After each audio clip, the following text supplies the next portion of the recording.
হওয়ার জন্য কিন্তু বই আমার খুব দরকার। হ্যাঁ, বই বিমুখতা রয়েছে, ওই বিমুখতা আমরা কিন্তু দেখতে পাই, কিন্তু আমি তরুণদেরকে কিন্তু এই বিষয়টি নেগেটিভ আমি বলি না। হ্যাঁ, যে বলছেন যে বই পড়ছে না, সেও কি বই পড়ছে? আসলে প্রত্যেকেরই কিন্তু বই পড়া উচিত, অর্থাৎ সে কিভাবে পড়বে সে ধরনের পড়ার উপক্রম তার মধ্যে তৈরি করা। আর আপনি যে বিষয়টি জানতে চেয়েছেন যে এখনকার সময়ে যে বই প্রকাশিত হচ্ছে, বইয়ের মূল যে বিষয়গুলো লেখককে চিন্তা করতে হবে, সমকালীন যে বিষয়টা, সমকালীন বিষয় কিন্তু লেখককে চিন্তা করতে হবে, আর সেই অনুযায়ী কিন্তু লেখককে লিখতে হবে। বই কেউ পড়ছে না তা কিন্তু না, বই পড়ছে, কিন্তু কথা হলো বইটা ব্যাপক হারে এই পড়ার উদ্যোগটা গ্রহণ করা দরকার। আপনি দেখেন, আমি এর আগেও কয়েকটা সাক্ষাৎকার দিয়েছি, সেখানে আমি বলেছি যে আপনি একজন শিক্ষক, আপনার ওই শিক্ষা প্রতিষ্ঠানে লাইব্রেরি গড়ে উঠেছে কিনা, সেখানে শিক্ষার্থীরা লাইব্রেরি মুখী হচ্ছে কিনা, তাদেরকে যদি তারা সৃজনশীল বই পড়ছে কিনা, অর্থাৎ তাদেরকে, যেহেতু আমিও একটা পর্যায়ে একই রকম ভাবে বেড়ে উঠেছি, এখন তাদেরকে বেড়ে ওঠার ক্ষেত্রে সহায়ক হিসেবে আমাকেও গাইডলাইন দিতে হবে। সেক্ষেত্রে আমি মনে করি যে বাংলাদেশের সর্বত্র, অর্থাৎ আপনার ইউনিয়ন চেয়ারম্যান তিনি যদি চিন্তা করেন, তাহলে তার ইউনিয়ন পরিষদে একটি পাঠাগার তৈরি করতে পারেন।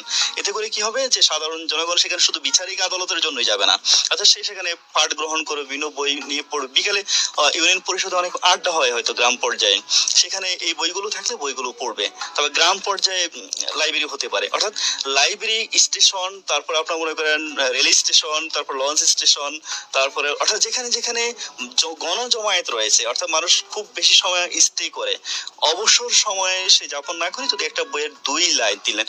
আমাদের তরুণরা বই পড়ছে না আমি এটা বলছি না, দেখেন আমি আপনি ফেসবুক খুলে দেখবেন যে হুমায়ুন আহমেদ 2 লাইন এনে একটা ছবি দিয়ে সে পোস্ট করে দিচ্ছে যে হুমায়ুন আহমেদ প্রেম সম্পর্কিত এরকম করে কথা বলেছেন, তারপরে তার জীবনযাপন সম্পর্কে বলেছেন, উঠতি শ্রেণী সম্পর্কে এটা বলেছেন। তার মানে সে 2 লাইন কিন্তু পড়ছে, কিন্তু কোনো না কোনো ভাবে সে পড়ছে।